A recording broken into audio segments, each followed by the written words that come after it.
नमस्कार, बहुत बहुत स्वागत है आपका बुलेटिन में। मैं हूं आपके साथ राजश्री दवाई। तो चलिए अब आपको सीधी तस्वीरें दिखाते हैं जहां पर हिमाचल प्रदेश के मुख्यमंत्री जयराम ठाकुर इस वक्त कुछ कह रहे हैं। नया आदमी था, नया काम था, लेकिन उसके बावजूद हमने हिमाचल प्रदेश में काम किया है।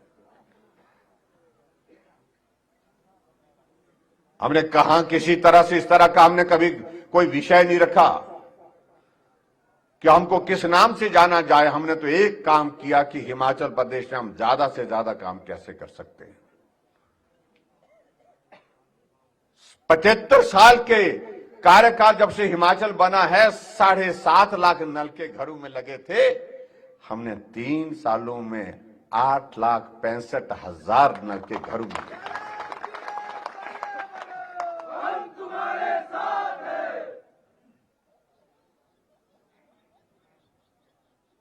आज तक की जितनी भी सरकारें सामान्य परिस्थिति के कार्यकाल में रही सरकारें 2400 किलोमीटर, 2500 किलोमीटर, 2600 किलोमीटर, 2000 किलोमीटर सड़क बनाते थे 5 सालों में।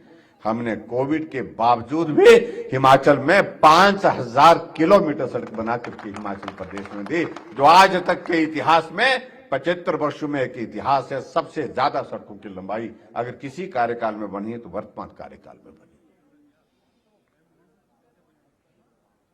यह बात भाषण चुनाव लगा है इसलिए नहीं, ये आंकड़े आज से पहले हम विधानसभा के अंदर, विधानसभा के बार एक बार नहीं, तो आंकड़े हैं। लेकिन ये सब चीज संभव तब हो पाई जब डबल इंजन की सरकार का नरेंद्र भाई मोदी जी का आशीर्वाद हमको रहा। हमारे लिए कितनी खुशी की बात है, प्रधानमंत्री जी ऐसे हैं जो हमेशा हिमाचल को कहते हैं ये मेरा अपना घर है। भाई अभी सोलन में आए, अभी सोलन के साथ साथ मंडी में सुंदरनगर में आए, दोनों जगह इस बात का हमने जिक्र किया। 9 बार हिमाचल प्रदेश में 5 साल के कार्यकाल में प्रधानमंत्री जी आए, लेकिन कांग्रेस के लोगों को जब हिमाचल में आते हैं प्रधानमंत्री, दिया कुछ नहीं, आए थे लेकिन दिया कुछ नहीं। लेकिन उनकी आदत सच्ची है कि उनको आदत पड़ी है जब तक जेब में नहीं जाए तब तक के लिए लगता है कि कुछ दिया ही नहीं, तो जेब में तो आने वाला नहीं भाई। आदत पड़ी है ना, तो बेचारे क्या करें।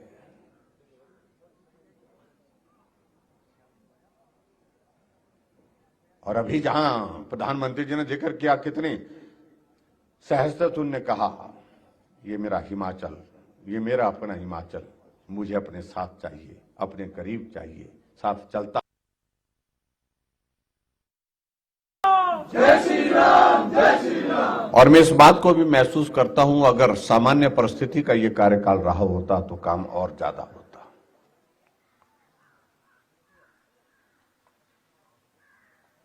और कि हमारे से पिछले विधानसभा के चुनाव में छूटी, लेकिन एक दौर बीच में और भी आया था, फिर छूटी।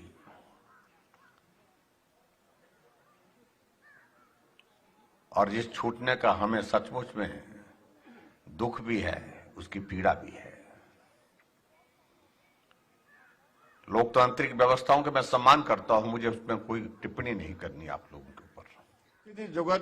जोलॉजिकल सरप्राइजेज, उसमें पानी उसमें बहुत ज्यादा निकल गया था और बीआरओ ने एक बार प्लान कर सोच लिया था कि बड़ा मुश्किल है, लेकिन 2014 में देश के प्रधानमंत्री के नाते नरेंद्र मोदी जी ने कहा ये हमारा सपना है, ये अटल जी का सपना है, ये हमारा भी सपना है, इस टनल को बनाना है। और जिस टनल को कहा था उन्होंने कि 2024 में बन करके तैयार होगी, वो टनल 3 अक्टूबर 2020 को उद्घाटन करके देश को समर्पित किया। फिर बोल रहे कि कुछ नहीं दिया। बद्दी नालागढ़ के लिए 4 लेन, नालागढ़ में हमारे medical device park, bulk drug pharma park, हमारे ऊना में वंदे भारत ट्रेन, पूरे देश भर में 4 जगह शुरू हुई थी और एक हिमाचल प्रदेश में। बल्क ड्रग फार्मा 3 पूरे देश भर में मिले, एक हिमाचल में। मेडिकल डिवाइस पार्क पूरे 4 मिले पूरे देश में, एक हिमाचल के नालागढ़ में। प्रधानमंत्री ग्राम सड़क योजना का फेज 3 की शुरुआत हिमाचल से की, चंबा के चौगान से 3000 करोड़ रुपए की लागत से। 10,000 करोड़ रुपए से ज्यादा के प्रोजेक्ट हिमाचल प्रदेश को इन 5 सालों में दिए, लेकिन फिर भी उसके बावजूद कांग्रेस को यही कि कुछ नहीं दिया। और ऊपर से इतना कुछ करने के बाद भी प्रधानमंत्री जी का स्नेह, उनका प्यार हिमाचल के लिए किस प्रकार से। दशहरे के मेले में प्रधानमंत्री जी गए और देवी देवताओं को नमन करने के लिए भीड़ के चीर करके जो है वहां रघुनाथ जी के दर्शन करने के लिए, आशीर्वाद देने के लिए वहां पहुंचे।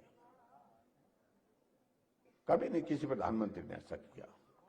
केदारनाथ गए तो केदारनाथ में भी सिर में हिमाचल की टोपी, हिमाचल में गद्दी और शरीर में गद्दी का ऊपर से चोला, और उसके बाद कमर में हिमाचल का मफलर, जिसको हमारी पहाड़ी भाषा में गाची बोलते हैं, आपके पता नहीं क्या बोलते हैं, गाची बोलते हैं ना, जो गाची बनते हैं, और पांव में पूले। भाई सिर से पांव तक प्रधानमंत्री के जो है वो पहनावे में दिखाने के लिए नहीं कि हिमाचल मेरा अपना है, ये हिमाचल मेरे साथ है। तो ऐसे में आपको बताऊं कि हमको सोचना क्या चाहिए कि हमारा जिम्मा नहीं बनता। जो आदमी इतना भावना के साथ इस देश के प्रदेश के साथ जुड़ा हुआ है, क्या हमारा ये दायित्व नहीं बनता सोचने का कि हमें कुछ नहीं चाहिए, हमें प्रधानमंत्री नरेंद्र मोदी जी की मजबूती चाहिए, ताकत उनको मिलेगी जब हिमाचल में भाजपा की सरकार बनेगी। ये काम हमको करना है भाई, ये हिमाचल की जरूरत है, मैं आपको कह रहा हूं।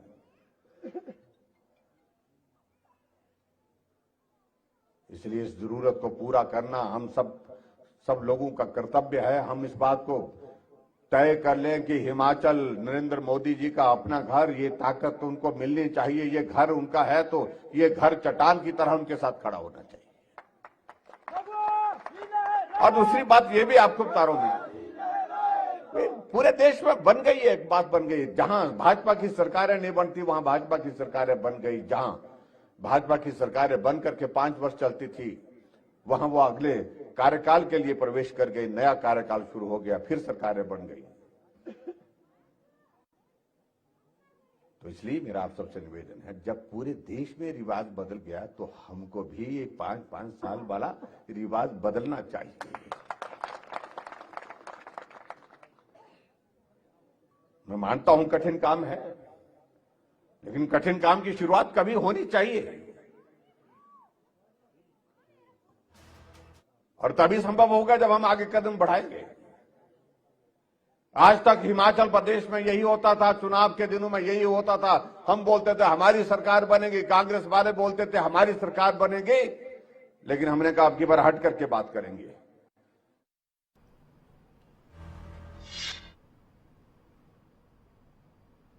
तो सोलन के अर्की यहाँ पर पहुंचे हुए हैं मुख्यमंत्री जयराम ठाकुर और चुनाव प्रचार करते हुए नजर आए, जनता को संबोधित यहाँ पर करते नजर आए और सरकार की उपलब्धियां गिनाते नजर आए। चलिए बढ़ते दूसरी खबर की ओर। तो हिमाचल के चुनाव प्रचार के लिए कुछ ही दिन बाकी हैं। बीजेपी लगातार ताबड़तोड़ रैलियां कर रही है। रामपुर में बीजेपी अध्यक्ष जेपी नड्डा ने बीजेपी प्रत्याशियों के लिए वोट की अपील की। क्या कुछ कहा, आपको सुनवाते हैं। मैं आपसे कहना चाहता हूं, विषय कौल सिंह का नहीं है, विषय मेरा नहीं है, विषय आपके हकों की चिंता है, इसको हमको समझना होगा। मैं एक नहीं अनेकों उदाहरण आपके सामने रख सकता हूं, एक नहीं अनेकों उदाहरण। आप सब लोग बाहर जाते होंगे तो आप देखते हैं कि नहीं देखते हैं, कहीं 4 लेन बन रहा है, कहीं 2 लेन बन रहा है, कहीं 3 लेन बन रहा है, देख रहे हैं कि नहीं देख रहे? सुरंगें बन रही है कि नहीं बन रही है? विकास हो रहा है कि नहीं हो रहा है? अभी 11,000 करोड़ रुपए का पावर प्रोजेक्ट के लिए प्रधानमंत्री जी ने शिलान्यास किया है। किसको उसका लाभ मिलेगा? हिमाचल को मिलेगा। विकास के नए नए आयाम लिखे जा रहे हैं। मित्रों, अगर मैं स्कीमों की चर्चा करूं तो शाम हो जाएगी, लेकिन स्कीम नहीं खत्म होंगे, यह हमको ध्यान में रखना है। याद है, मैं नीचे छोटे हिमाचल से यानी छोटे पहाड़ों से आता हूं। मुझे गर्मियों में महिलाएं मिलती थी, माताएं मिलती थी, और व्यंग में मेरे से पूछती थी, गर्मियों में कहां था? मैं कहता था, माता जी मैं यहीं तो था। बोले दर्शन नहीं हुए। मैंने कहा अच्छा बताओ क्या समस्या क्या है? समस्या बाल नहीं रहे सर पर, घड़ा उठा उठा करके 3-3 किलोमीटर से पानी लाना पड़ता है।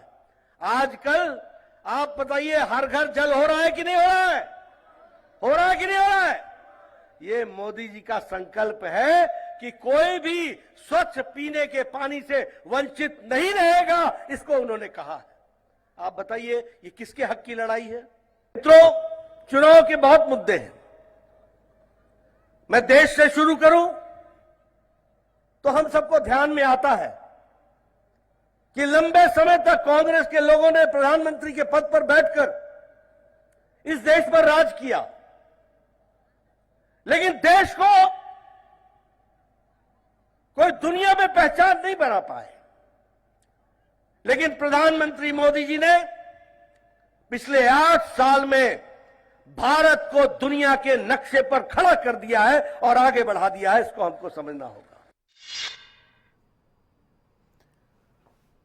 उत्तर प्रदेश के मुख्यमंत्री योगी आदित्यनाथ तीसरी बार हिमाचल प्रदेश के चुनावी दौरे पर पहुंचे, जहां बीजेपी के स्टार प्रचारकों की लिस्ट में शामिल उत्तर प्रदेश के मुख्यमंत्री योगी आदित्यनाथ ने बीजेपी के प्रत्याशी के पक्ष में मतदान करने की अपील की। इस दौरान सीएम योगी कांग्रेस पर भी निशाना साधते हुए नजर आए। 135 करोड़ लोगों के लिए उन्होंने अपना जीवन लगाया है, उनकी सेवा के लिए, देश की सेवा के लिए ही। और इसलिए भारतीय जनता पार्टी मात्र कह सकती है, पहले देश फिर पार्टी और अंत में मेरा स्वयं का अस्तित्व। कोई भारतीय जनता पार्टी का कार्यकर्ता यह नहीं कह सकता है कि पहले मैं और फिर देश। कभी नहीं कहता। पहले देश फिर पार्टी और फिर स्वयं का अस्तित्व। यह भारतीय जनता, लेकिन कांग्रेस के लिए पहले उनका स्वयं का स्वार्थ महत्वपूर्ण हो जाता है। देश हित से आपने देखा होगा, जब भी देश में संकट आता है, दोनों भाई बहन देश छोड़ करके चले जाते हैं। आपने बताओ, दोनों भाई बहन को कभी देश के अंदर, देश के किसी संकट में देखा है क्या? कोरोना कालखंड में कहीं सेवा करते हुए देखा है क्या? कहीं किसी महत्वपूर्ण राष्ट्रीय मुद्दे पर कभी देश के साथ खड़े होते हुए देखा है क्या? चुनाव में यहां पर कोई चूक जरूर हुई होगी। कांग्रेस का प्रत्याशी जीता, परिणाम क्या रहा? वे 10 वर्षों से विधायक रहते हुए कभी सक्रिय नहीं रहे और अंततः क्या हुआ? आप सोचिए तो, ठाकुर जयराम जी के नेतृत्व में सरकार बन गई और प्रोफेसर राम कुमार जी सक्रिय रहे तो विकास की योजनाओं को लेके आते रहे, यहां लोगों के हित में काम करते रहे। हारने के बाद भी विधानसभा क्षेत्र में सक्रिय रह करके जनता जनार्दन की सेवा करते रहे, विकास की योजनाओं को लेके आते रहे। जल जीवन मिशन में हर घर नल की योजना लागू करने की का रहा हो। आज वाराणसी में देव दीपावली है। काशी दुनिया की सबसे प्राचीन नगरी है और भाइयों बहनों, काशी अविनाशी है, भगवान शिव के डमरू में विराजमान है और काशी के बारे में हर व्यक्ति जानता है कि काशी का अपना महत्व है। विदेशी आक्रांताओं ने भले ही काशी में भगवान विश्वनाथ मंदिर को पवित्र किया हो, लेकिन महाराजा रणजीत सिंह ने जाकर के भगवान विश्वनाथ मंदिर को स्वर्ण मंडित कराने का काम किया था। यह है भारत की परंपरा। प्रधानमंत्री मोदी जी ने गुरु गोविंद सिंह जी महाराज के उन 4 शहीद पुत्रों को बाल दिवस के रूप में सम्मान देने का काम भी किया है। न कांग्रेस देश को सम्मान बढ़ा सकती है, न देश की सीमाओं की सुरक्षा कर सकती है, न देश की आंतरिक सुरक्षा को सुदृढ़ बनाए रख सकती है, न विकास के ही कार्यक्रमों को आगे बढ़ा सकती है, न गरीब कल्याणकारी योजनाओं को ही आगे बढ़ा सकती है और न सुख दुख में आपकी सहभागी ही बन सकती है। तो कांग्रेस का हाथ माफियाओं के साथ है। तो भाइयों बहनों, मैं आप सबसे अपील करूंगा कि कांग्रेस का साथ आप कतई मत दीजिए। कांग्रेस का साथ देने का मतलब सुरक्षा के साथ खिलवाड़। कांग्रेस का साथ देने का मतलब विकास में बैरियर बनना। कांग्रेस का साथ देने का मतलब माफिया प्रवृत्ति के तत्वों को पुनः पनपाने का कार्य करना।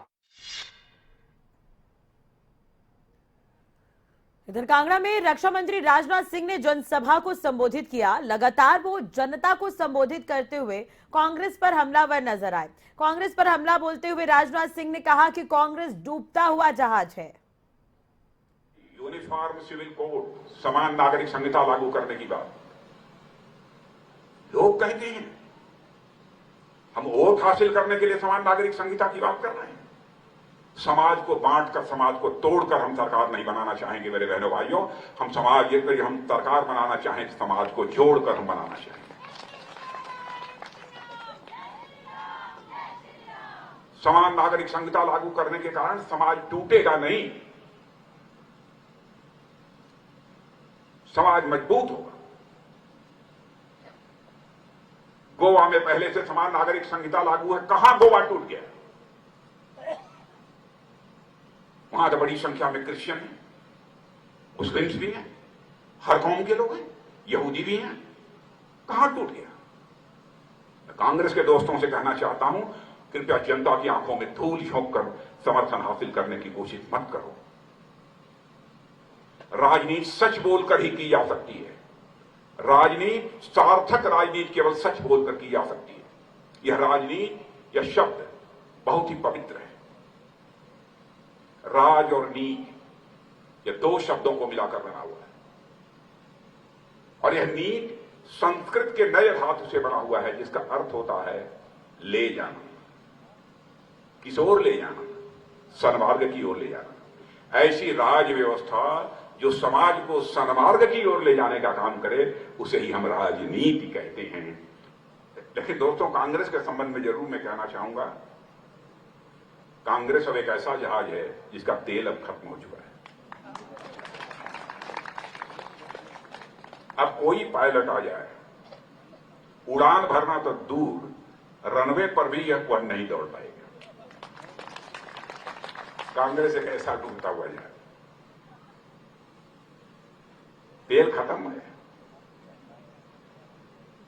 उड़ान भरने की चाहे कोई पायलट आ जाए, उड़ान भरने की बात तो दूर, रनवे पर भी नहीं दौड़ पाएगा। यह ताकत अब कांग्रेस के अंदर नहीं रह गई। यही स्थिति है। और कांग्रेस के संबंध में जितना भी कहा जाए वो कम है। यदि मुझे क्रिकेट की भाषा में कहना हो, मैं तो दोस्तों में कहूंगा, जहां राजनीति की पिच पर, आप लोग क्रिकेट तो जानते हैं ना खूब अच्छी तरह, जानते हैं कि नहीं? जहां राजनीति की पिच पर गुड लेंथ बॉल डिलीवरी यह बीजेपी बन चुकी है, वहीं पर कांग्रेस एक वाइड बॉल बन चुकी है।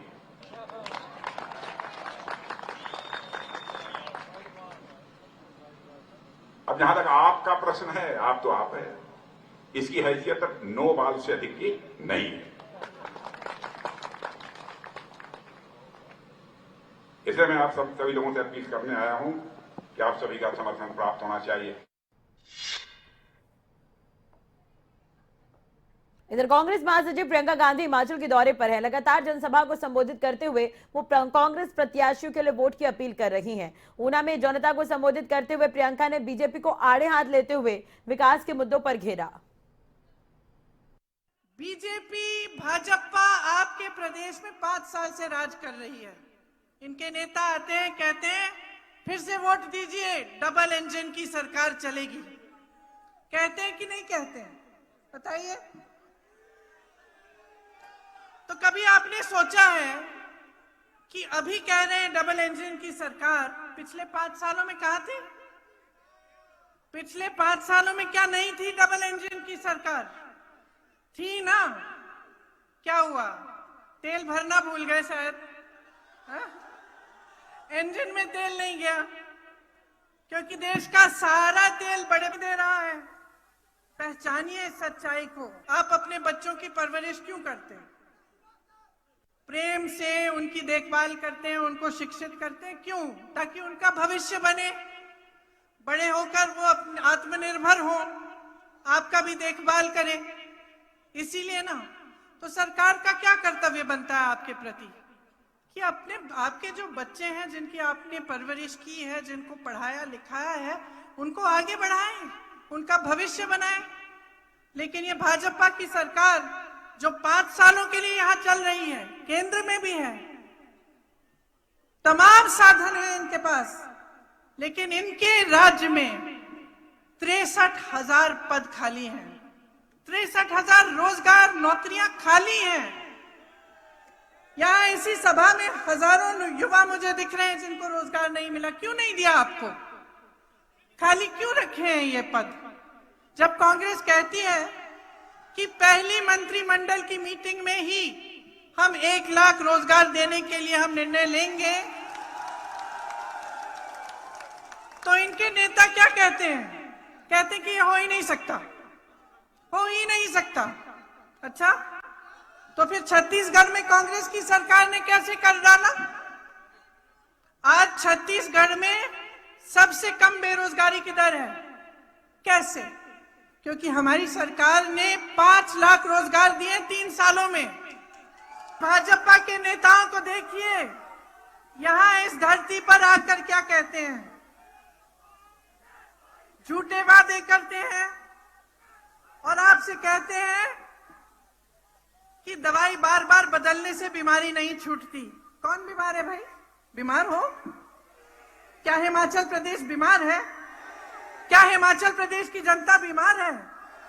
देखिए किस नजरिए से आपको देखा जा रहा है कि आपको बताया जा रहा है कि बीमार हो, दवाई बदलते मत रहो, वही पुरानी दवाई खाते जाओ।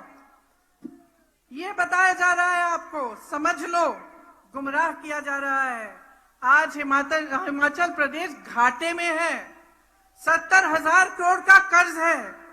प्रदेश के 20 निगम और बोर्ड घाटे में हैं। कर्मचारियों को दिवाली का डीए नहीं मिला। एचआरटीसी के कर्मचारियों को अभी तक इस महीने का वेतन नहीं मिला था। लेकिन घोटाले ही घोटाले हैं। कोरोना के समय पीपीई किट में घोटाले हुए, पुलिस भर्ती में घोटाला हुआ, शिक्षक भर्ती में घोटाला हुआ, खनन के तमाम घोटाले हैं। ये स्थिति है और आपसे कहते हैं दवाई मत बदलिए, जैसे कि आप बीमार हैं। इन्होंने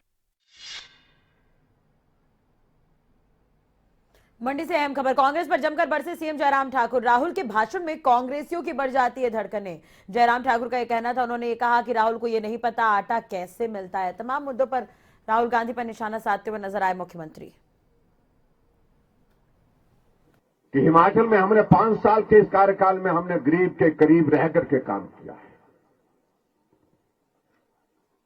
आएंगे हमारे कांग्रेस के मित्र, मुझे मालूम नहीं आ रहे हैं कि नहीं आ रहे हैं। भंडार में तो दौड़ रहे हैं सारे, हमारे सराज विधानसभा क्षेत्र में भी आएंगे। अपनी बात कहने का अधिकार उनको भी है, कहिए। लेकिन एक बात तो बताइए हमको, आप वोट मांग रहे हैं तो किस बात के लिए वोट मांग रहे हैं? देश में तो वोट मांगने के लायक रहे नहीं, क्योंकि देश में ये स्थिति कांग्रेस की बन गई कि इनके पार्टी के राष्ट्रीय नेता राहुल गांधी जी को चुनाव के दिनों में यात्रा पर इन्होंने भेज दिया कि आप यात्रा करो, मेहरबानी करो, इसे बीच तरफ मत आना। तो उनको बोला कि बहुत बुरा करते हैं अपने नेताओं के साथ भाई।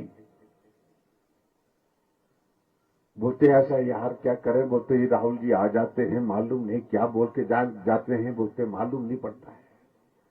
जब तक उनका भाषण खत्म नहीं होता बोलता हमारे तो दिल धड़कता रहता है, पता नहीं क्या बोल देना है।